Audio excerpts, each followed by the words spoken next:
Hello, everybody. Happy Friday. It's Dave Neal, stand-up comic host of Bachelor Nation News. And in this video, we have Arie ripping Bachelor producers. And let me tell you something.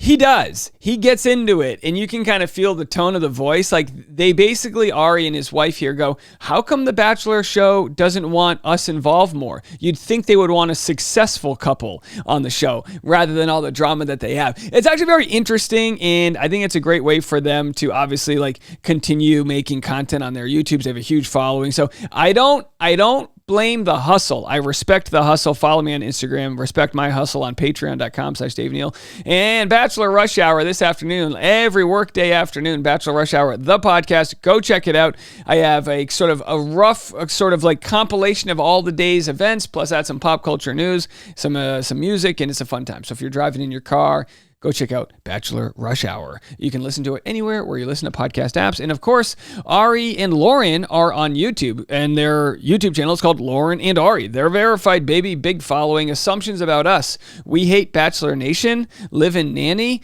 Yeah, lots of assumptions made about them. I'm going to share this, and stick around. I want you guys to stick around for a video I'm going to share with you from over 2 years ago. Yeah, I still wear the same clothes. I got a new microphone and I moved, but this is where I was. And I actually think I hit the nail on the head. It was a feud that Arie had, and the title is How Arie Failed Miserably to Roast Taylor Nolan. These are like fan favorites. These are going to go down in the archives of dramatic Bachelor people, because Arie, I don't think he does this anymore. I think he's kind of gotten off the roasting of other Bachelor people, but he was kind of like thumb happy. He was getting out there and giving it. So we're going to get into all that in a second, but first, actually, let's play this. This is the video that was made by Arie and Lauren, and this was our very own T-Swift love story. Happy 4-year anniversary. So during their anniversary video, they actually played the reaction shots of the other women when Arie proposed to Lauren. Now, if you guys don't remember, and correct me if I'm wrong, I try to black this stuff out, Arie proposed right after the audience saw him break up with Becca. So Arie was with Becca. She was like the one, I think he proposed, right? They were engaged, and then he took her to the happy couple visit, and he was like, I'm going to need that ring back. And he kind of slid give me the ring. He brought Crisco. This episode's sponsored by Crisco. When you need to repossess an engagement ring, just slide this puppy on. So their relationship started off in the most dramatic way possible. Quite possibly the most dramatic moment of all of Bachelor ever. Leave a comment. It's top 3. It's on the Mount Rushmore of wildest Bachelor scenes that ever happened. And let's not forget that, because it's going to come back in a second. But they do a Q&A, and someone asks, are they liberal or conservative? Conservative.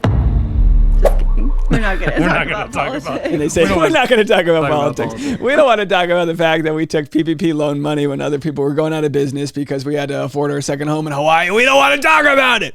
I know, but I'm going to play. I'm kind of kidding. But people go, Dave, why do you have a thing against Arie and Lauren? I don't. I think, I bet you if I just met them in some casual setting, I go, they're a cute couple. They're a nice family. He's probably a good dad. He's probably a good husband. All these things are probably true. Here's what Becca had to say about it. And then again, like I said, I'm going to play the rest where Arie really roasts the Bachelor, so stick around for that. So there's a whole Bachelor subreddit, which is like the bane of my existence, but I can't go on there because I'll just like spiral because people are so mean. Yeah. And you would think that none of them have ever made like any mistake in their life. She's not lying. She's not lying. The get to it, Dave. Come on. I don't know how they found out this info, but they found out which Bachelor alumni, as they call them, received PPP loans for their corporations. So it came out that Arie, whose season I was on, his LLC Instagram husband got $20,000 in PPP. Tasha, she received $20,000 for her LLC. And by the way, they had a cut there, so maybe they cut something out. And those were like the two notable All right, ones. and also Colton Underwood did for his charity, but Colton Underwood's charity, at least I think, had a payroll. So the idea with PPP loans is a payroll protection program. So you received a loan if you have someone to pay.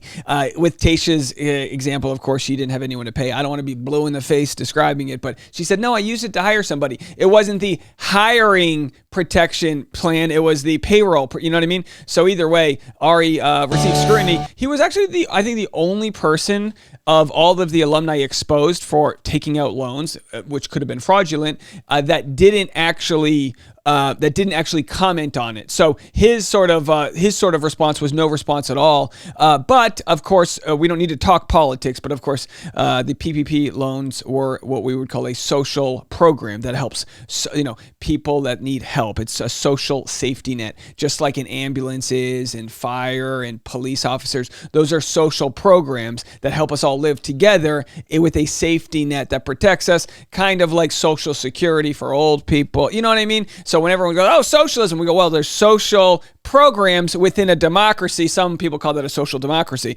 I think it's important to educate others when we talk about that. Okay, so I want to cut to the part of the video where he goes to 11:43. There was actually all these other moments that were interesting, but this one gets really interesting. Have a listen. Okay, this one is you hate Bachelor Nation. No, we don't hate Bachelor Nation. We don't really watch The Bachelor anymore. I would say we're very far removed from it now. Yeah. The last time they were on The Bachelor, I believe, was when they did they were the judges for the Listen to Your Heart Bachelor show. Shout out to our friend Ryan Neal and his recovery from getting his tonsils removed. Yeah, and interestingly enough, there's only 3 bachelors that are still with somebody from their season.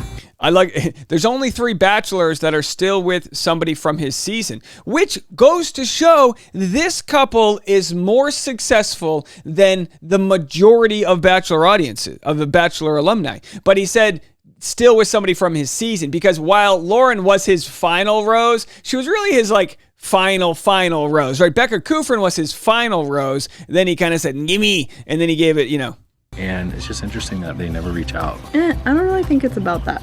I mean, it's just funny that wouldn't they want to celebrate some success instead of Whoa!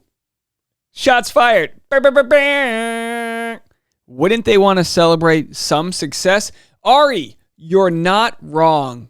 You're not wrong. You are one of the only, this is like when I say Chris Harrison has the #1 podcast. I got people unsubscribed. How could Dave say that? That's the truth. And this is the truth. They're one of the only Bachelor couples that exist, that have children, that are living life with government assistance for the PPP, whatever.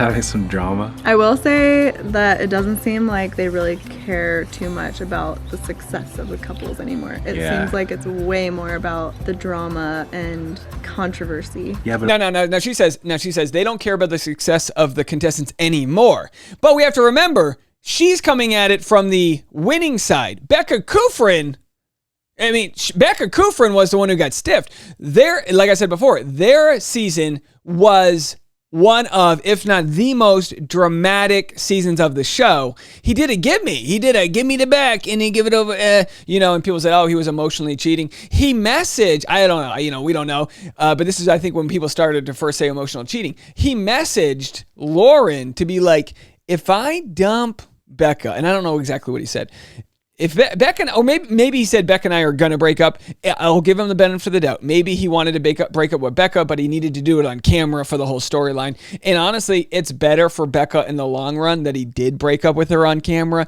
We got to see her sympathy. She became the Bachelorette. I mean, it's honestly like it was $1 million favor that he gave to Becca. So Becca should be thanking Arie. It's like, thank you for breaking my heart on TV. At least we got footage of it so the audience could side with me and I could become the Bachelorette, and then I could model for Shein products or whatever the hell. But if I want to watch drama and like sensationalism, I'd watch like F-Boy Island or like another just like random like love. What's that? F-Boy Island was canceled on HBO? Sorry, Arie. Got canceled 2 weeks ago. Keep up with your pop culture. Come on. Love Island or something. Yeah. I feel like they need to bring the romance back, and maybe this season they will. Maybe. Bring the romance back. Remember those good old romantic days when you'd go engage somebody and then you'd text the girl you dumped and say, can I come back to you? And then you go to the engaged girl and you sort of break up with her and then follow her from room to room. Can we bring back the good old days of romance? That Lauren wears the pants. All right, so anyway, I think it's the best of 2023 video. I think we're just hitting the nail on the head. Here's a video I made 2 years ago. I hadn't found my voice yet as far as what I was doing with the Bachelor audience. I didn't have all the technology. I just had a Shure SM58 microphone, which actually I still use for my road stuff. But I still wear that t-shirt. I'm still wearing the same underwear, to be quite honest. But here I am. Who's calling me? I'm getting a phone call from Ontario. I don't know who that is. Probably spam. All right, Apple Watch. So here I am explaining the feud between Arie and Taylor. So this is just a fun little throwback moment for you guys. For the election, something he said, and again, this is right before this is before the 2020 election. Boy, it just feels like a decade ago and a minute ago at the same time. The whole pandemic, my time's warped. But Arie posted a sort of controversial poll. He posted a poll. Let me see if I can pull up the poll.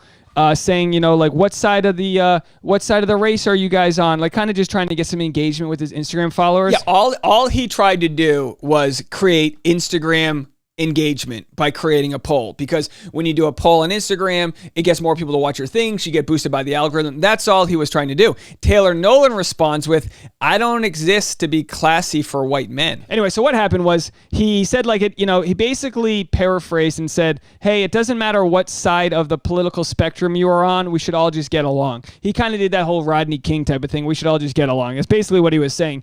And then Taylor responded and she was like, "Actually, I don't think we should all just get along when one of the sides wants X, Y, and Z." And not to dive too deep into the whole political aspect of it, my view has always been that people are inherently good, probably just digesting different types of political news, this and that. And of course, which I still believe. I still believe people are inherently good, but I think they can also be naive. And Arie exists in a place of privilege where he's kind of like, I've just always felt this way about him. Son of a professional race car driver. I don't know, just kind of, I don't know if that has anything to do with his aura that comes off, but he's got this privilege where, and I've said this before, and I didn't make this up, the whole quote where he started on third base but thought he hit a triple. Like, that's kind of what the vibe I get from Arie. Here's his response to Taylor. So Taylor snaps at him, which, by the way, is fair. That opened the door for him to respond to Taylor. So Taylor posts this sort of like sex lube wipe thing, and here's Arie's response. "For posting an election poll, but you're advertising masturbation pads or whatever the hell this is, ... classy." So people went off because he goes, "You're coming after me and then you're doing masturbation pads? That's classy." And it's like, look, you should be able to criticize someone's political, naivete, and also promote something very sex positive, which is masturbation pads. Anyway, it was very interesting. And you guys know, we haven't shied away from interesting content with regards to Arie and the PPP loans, because when you take money from the government, through this social safety net program, which of course, he is a drop in the bucket, Tayshia as well, compared to the bigger fraudulent issues that happened. You had companies taking hundreds of thousands, millions, so much money, but they said they weren't going to audit people that took like less than 20 grand. So everyone that, like from Arie to Tayshia, whoever their accountants, probably gave them bad advice and said, take this money, it's government money, we're giving it to everybody. But of course, there is going to be, or has been, auditing to see, like, where did you put the money? Did you use it for your payroll? It was supposed to go to the payroll to keep your payroll going during a global pandemic. That's what it was supposed to be for. Now, people have asked, are there going to be charges? And Biden started a pandemic fraud department. We'll have to see. It's probably a very slow and long process. And then I have funny videos. And again, we just crushed it with these videos.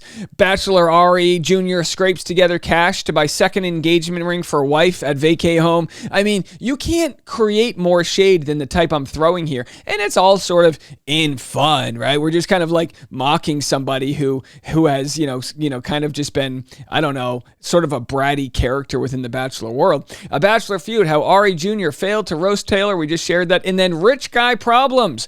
Former Bachelor Arie complains about not being able to use Postmates at his Hawaiian vacation home. And he also talked about how expensive avocados are. And it's like, what the hell is going on? But hey, we're not here to cancel anybody. We're just here having fun, just calling it out. But obviously, Arie does make some points here about ripping Bachelor producers, although I wouldn't say on his season was the good old days when the show was just about romance. Let me know what you guys think. I'll be with you this afternoon, Bachelor Rush Hour, the podcast. We'll see you there. Link in the comment section. Buy tickets to my stand-up show February 15th with Katie Thurston. We're both doing a stand-up show with a live Q&A afterwards. VIP tickets will sell out probably this week, so get on it right now. We'll talk to you soon. Bye.